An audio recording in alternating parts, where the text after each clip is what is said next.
Captain D.K. Sharma, former spokesperson of the Indian Navy, is also live with me on this breaking story, this evolving situation. Captain Sharma, welcome. Nothing confirmed just yet, some contradictory reports, but we are hearing that the IRIS Dena, which is an Iranian Navy warship which had just attended the Milan multi-nation naval meet in Visakhapatnam, on its way back has been sunk off the coast of Sri Lanka. Reuters is quoting Sri Lankan naval sources as saying it was a submarine attack, possibly, we are conjecturing, possibly an American submarine. Nothing confirmed just yet. Your first reading of this situation, Captain Sharma?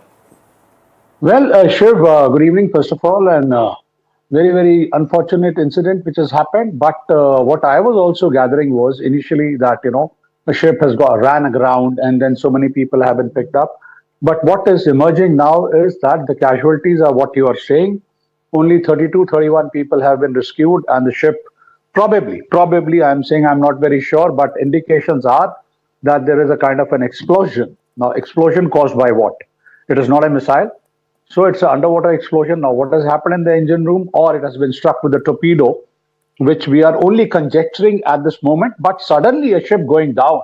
You see, Shiv, there are a few, events which happen in a time span. Even if you are hit by a missile, the ship, comes under fire. There is a lot of explosions. People, take up their safety gears and abandon the ship. But in this case, we are seeing 150 deaths suddenly and the ship sinking. There is much more to it which meets the eye, and sooner or later we will get to know. And as we are aware now, this is the 16th or the 17th ship that the US is saying that they have sunk. So it might be one more on the list, but happening here so far away next to Sri Lankan coast, and she's on a passage. She's on a passage coming back from our IFR. She was a part of Milan. So it is just 3-4 days back that she has pulled off from that exercise and was coming back, and this has happened. So the events, as they seem on surface, do not match up to such a kind of a tragedy, because every navy, I must tell you, every navy sends the best ship for an event like this, whether it's the IFR or the Australian, fleet review. So ships which are sent out for diplomatic missions are ready, well trained, worked up, and ready for any kind of eventuality and these ceremonial events. So it can't be that the ship was having some problems, or if they had the problems, they sailed out from there. And Captain Sharma, you're saying that the reported casualty count of over 100 people missing and only 32 people rescued, that tells you that it is possibly a submarine attack? Sir, had it been a kind of a missile attack, we know it, how it happens. The missile comes and hits, then the ship is on fire. Yeah. You have enough time. Because the damage created by a missile, which is above the surface of water, is localized. Whereas if you have a damage below the surface of water, the ship splits into two. The reaction time to the crew is almost negligible when you are hit from below the waterline. And that is the difference between missile warfare and undersea warfare.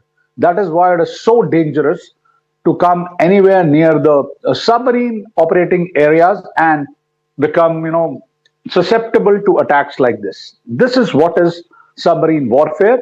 But I am not sure whether it has been hit by a submarine or there has been a kind of explosion in, underwater compartments that everything is gone within a jiffy. The rescue operation that has taken place happened early this morning, Captain Sharma. There has been no statement that's come out categorically from the Sri Lankan Navy, no words at all from the US Navy or from the Iranian Navy. They are talking separately about other incidents right now.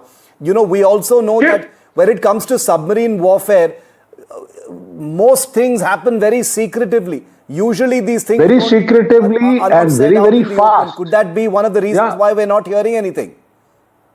Shiv, it will come out eventually, because somebody will speak. These people who have gone to the hospital, they will give their statements.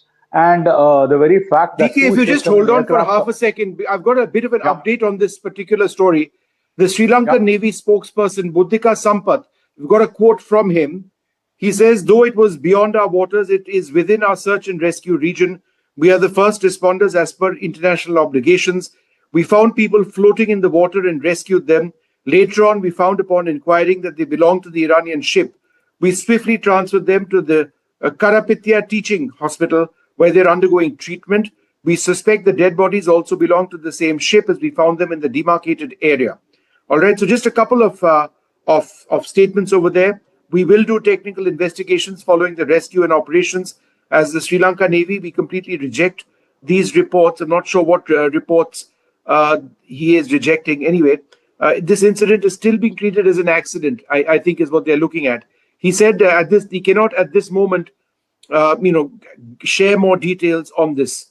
So that's all that we have. I mean, in terms of the rescue operation. Correct, Vishnu. That is what I'm saying. That whether it is an underwater explosion in an engine room or something, that what has happened is still not known. But once these people who are in the hospitals, they will start, giving their statements, and the things will corroborate that what happened, how much time was the reaction time, how many seconds, how many minutes, how many hours, and how many hours they were floating after that, and how swiftly the ship has gone down. Vishnu, you know it. Shiv, you know it, how things happen at sea. If it is of this magnitude, if it is a small crack somewhere, you try and, do damage control, you try and, counterbalance, you do this pumping out of water bulges and try and make sure that you reach the next, the next possible port somehow. But if in the middle of the night you are, some catastrophe has happened. Now, what is the catastrophe? It can be only 2, 3. Whether it was an onboard explosion, or it has been hit by something, or it has been hit by something which was underwater. Nothing beyond that. I don't see anything beyond these 3 things. I can suggest, Shiv, that the US would come out with a statement if they have knocked out this warship. It would be a very deliberate statement and a message that they're directly sending the Iranians, like, look, no, we went ahead and we did this. This also comes significantly, Shiv, on a day in which the Israeli Air Force went on record to say that an F-35 aircraft of theirs downed an Iranian Yak-130 trainer, which is a small aircraft. Vishnu, stay with me for a moment. The Sri Lankan Navy's spokesperson, Commander Sampath, is on the phone line with me from Sri Lanka. Commander Sampath, thank you very much for speaking to NDTV. We are reporting the many strands of this story that are coming out about the IRIS Dena, the Iranian warship, from which many people have been rescued by your Navy. Can you tell us what happened, sir? Can you give us the factual position?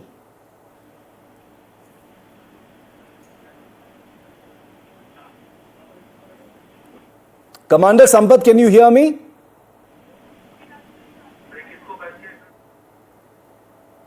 Commander Sampath, okay, we're going to try and re-establish that line. Vishnu, we had Commander Sampath for a moment. I think there's a problem with the line, or maybe he's busy. We'll try and bring him back in on this. But Vishnu, you were saying?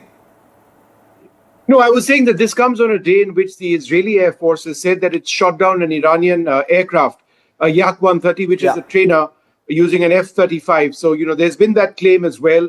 It was countered by a claim by the Iranians saying that they shot down an aircraft of the Israelis. Again, there's no evidence or anything to suggest that. But I would suspect, Shiv, that, knocking down a warship, sinking it, is a very large, deliberate act.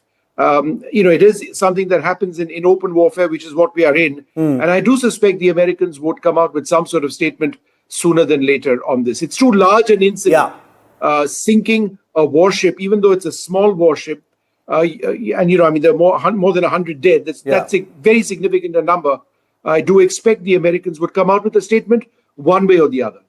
Okay, so I agree with Vishnu. I think, if this is indeed a US submarine attack that has sunk an Iranian naval warship in India's backyard off the coast of Sri Lanka, it is very, very likely that there will be a statement from the United States. The old protocols of secrecy over submarine warfare certainly do not apply to Trump's America.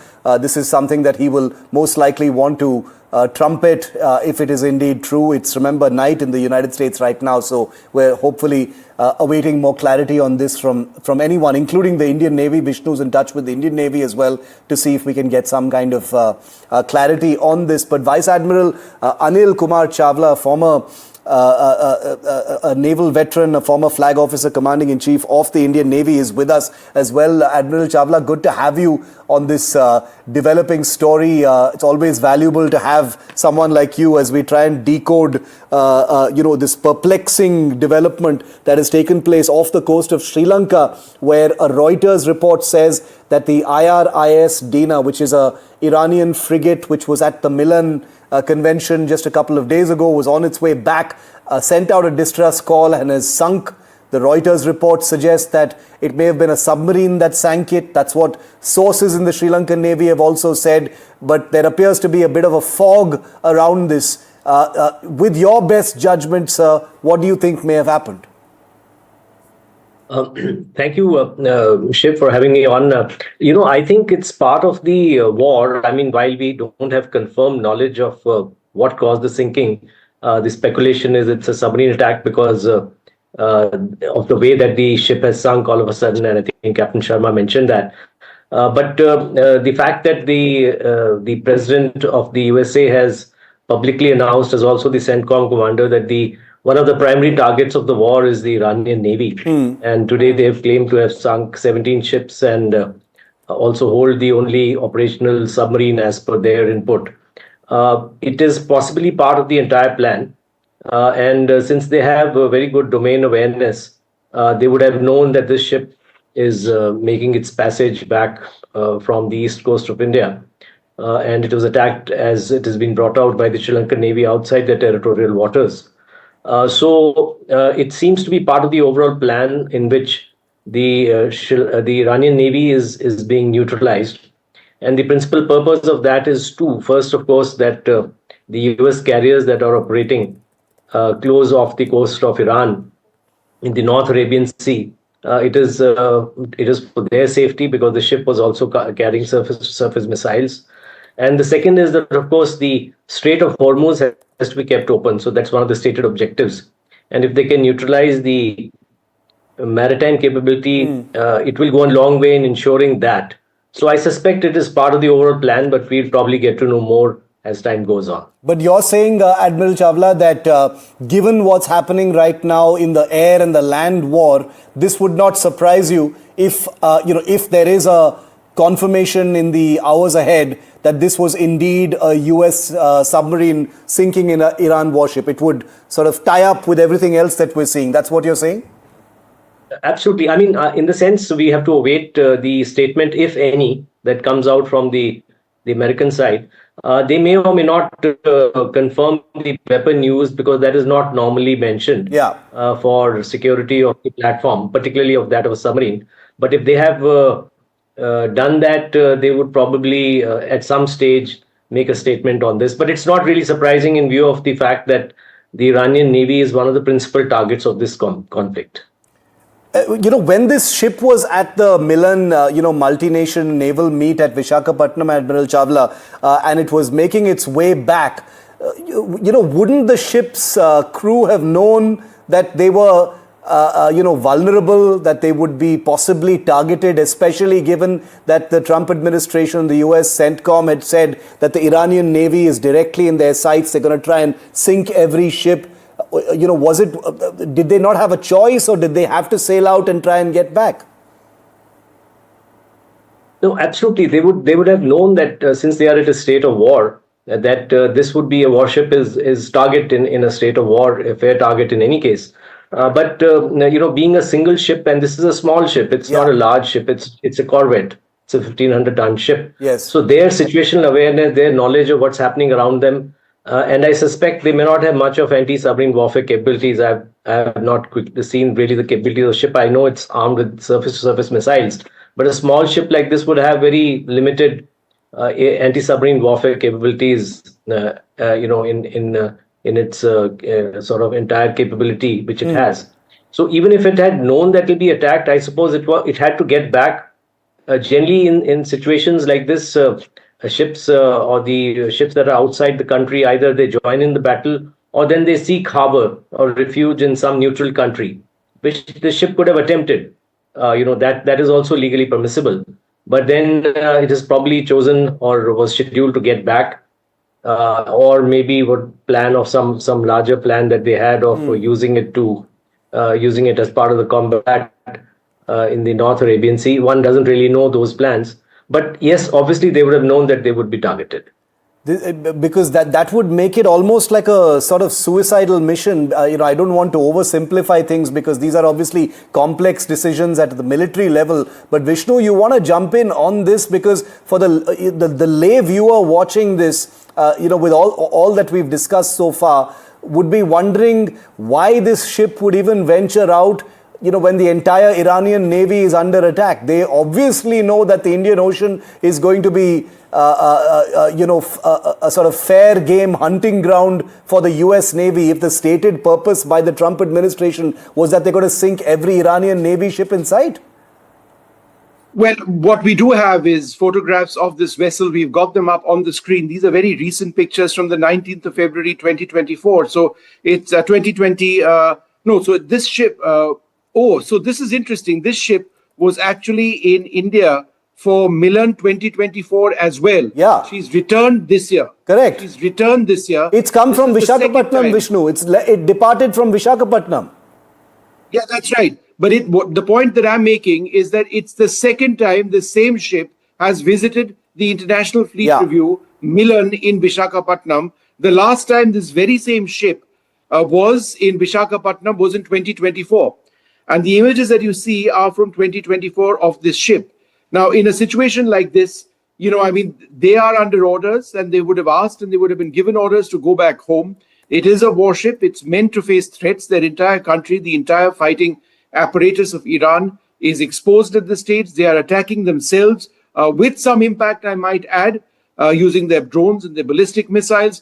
And yes, while their navy doesn't stand a chance against any of the navies in that area, they were ordered to go back. So they would have been wanting to cross the Straits of Hormuz, get into, let us say, Bandar Abbas or other ports and get home. But the very same ports that they were trying to get into were being actively sort of targeted. When she would have left the International Fleet Review, there would not have been a war, right? So she was already on her way with no real place to go to. And I'm not sure India would necessarily have harbored this particular ship. It would certainly have been a diplomatic query and a diplomatic issue if we were picking sides in this particular conflict.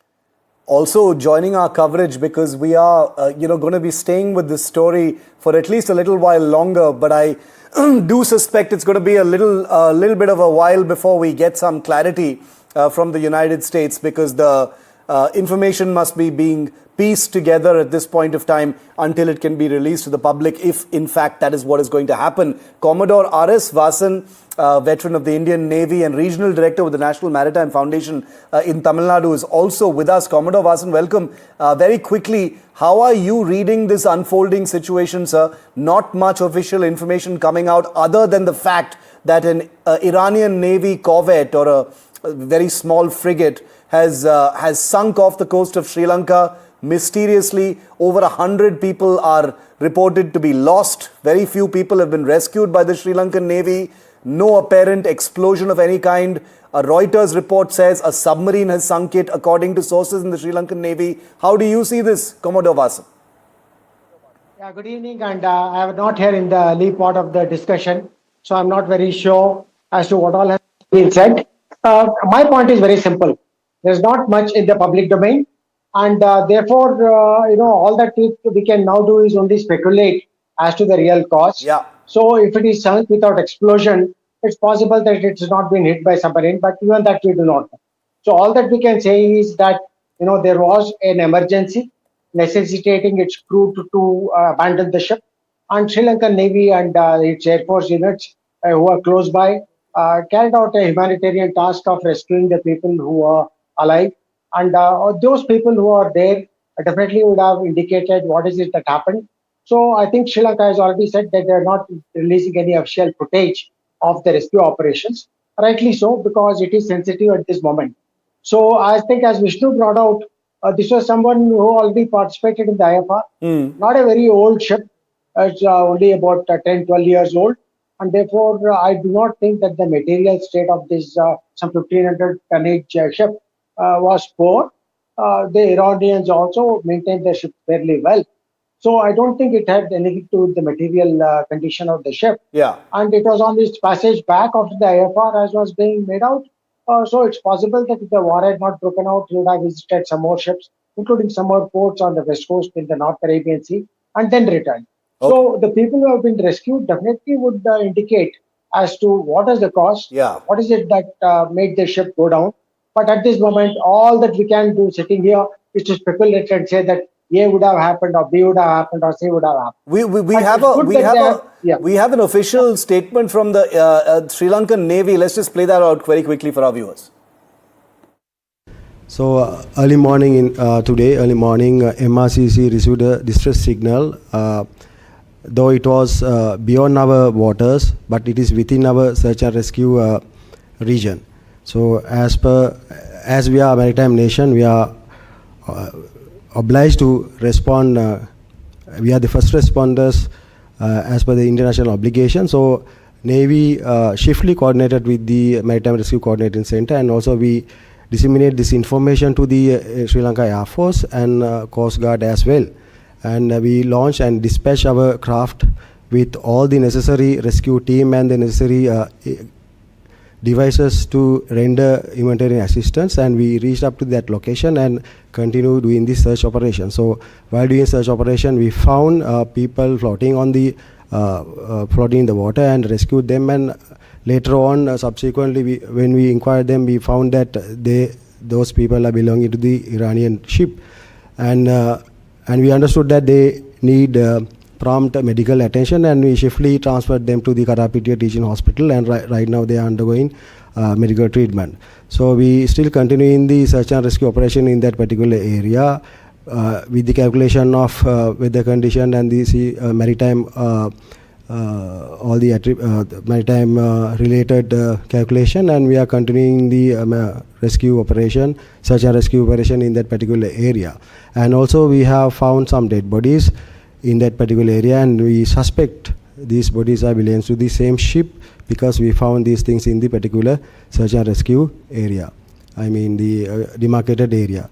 So being maritime nation, and as per the conventions in the search and rescue and the UNCLOS, we are obliged to respond any of distress out at sea, whether it is a ship, fishing vessel or fishing craft or the aircraft. We are the first responders. So Navy along with the Coast Guard and the Air Force, we responded positively and swiftly, and we could able to rescue 32 survivors, and still we are doing the search and rescue operation in the particular area. That is the updation right now. As of now, it is the update, latest one. Actually, once we received the distress signal and we dispatched the first craft, and early morning when they reached up to that place, we could not find the ship, but we found slight oil patch and the floating life raft in that particular area, and we started doing searching survivors in that particular area, because we understood that the survivors should be in the water.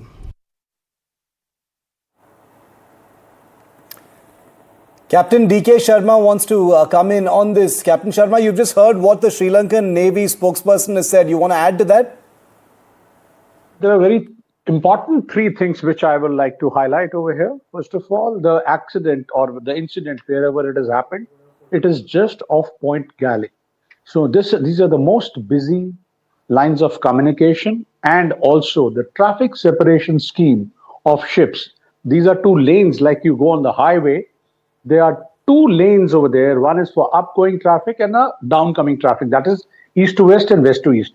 The reported sinking is just outside this, which means that a lot of ships were there in the area, but we also know that around 3,200 cargo vessels are, and the energy carrying ships are bottled up in Suez, this Persian Gulf.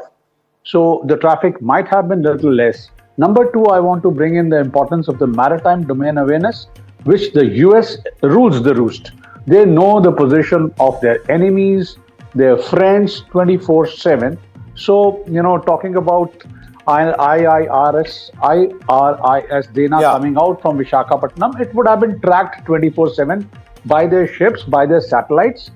So, joining the dots, they have selected if they have done it. I'm not saying it. I still say maybe an accident, maybe something has gone wrong, and maybe something which we are all talking about. But all these are speculations.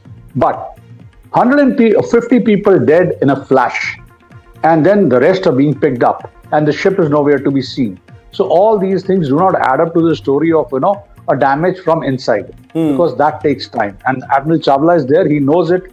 The ships are not supposed to be sinking like, 9 pins. So it is something bigger than that. It is something graver than that.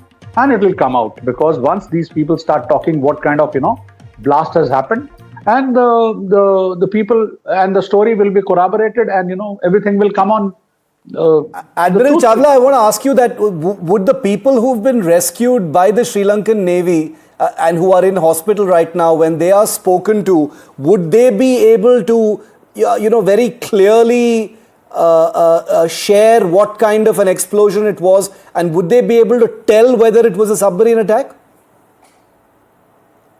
Yes, actually, under the in the international law of armed conflict, they are not obliged to. They are only obliged to give basic information, right? The name, number, etc. But I'm sure this would definitely come out, as Captain Sharma has mentioned, because if there's been explosion, because he mentioned that the sailors have been injured. I mean, while it was not explicitly stated what sort of injury, but since they've been taken to the hospital, obviously it means that there are injuries apart from their ingestion of water or whatever exposure to the sea. But they were rescued in good time, and the water temperature is not very cold at this time of the year and in this part of the world. So I suspect that they would have been taken there due to some injuries. As also the bodies that have been recovered might have some indication of how they died, unfortunately. So the possibility, as he mentioned, of some sort of a attack or an explosion is more likely. Yes. Because if it was a collision with some other ship, then it is known. It's not that difficult to retrace, and that would not cause the ship to sink so immediately. But it seems like it has been struck by some sort of armament, most likely a torpedo in this case. Yeah. If it has sunk so fast, and if the casualties are so high, because as was mentioned again by Captain Sharma, if there is a leakage or some sort of other damage and the ship is going down, then there's enough time for the sailors, and they are trained to actually get off the ship into the life rafts.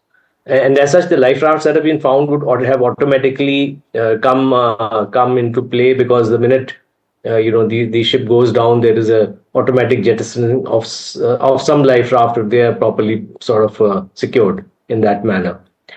So it seems most definitely some kind of an attack. And as I mentioned before, in view of the stated aim of the United States of sinking the entire Iranian Navy, it's quite possible that all ships and submarines, Iranian ships and submarines that are in the theater, are obviously targets at the current moment. Absolutely, as Vishnu said, that in the circumstances, and even given what Trump and the CENTCOM have been saying, this would be categorized as fair game. But I'm going to hold on until we have a little bit more official information, probably just a matter of time before it all becomes very, very clear. And, in the age of Trump and in the world of Trump, secrecy of military operations is certainly a thing of the past. Those protocols, are definitely not followed. And given the way the US military has been trumpeting all of its achievements, I won't be surprised if there is a very explicit statement about this ship having been sunk by a submarine, if indeed that has happened. So all the caveats, all the disclaimers still hold until we have total clarity, because that is the way NDTV reports combat operations. Vishnu, to Admiral Chawla, Captain Sharma and Commodore Vasan, thank you very much for helping us navigate this evolving story here on NDTV. I'm taking a very quick break. I'm back with all the other developments from this unfolding war.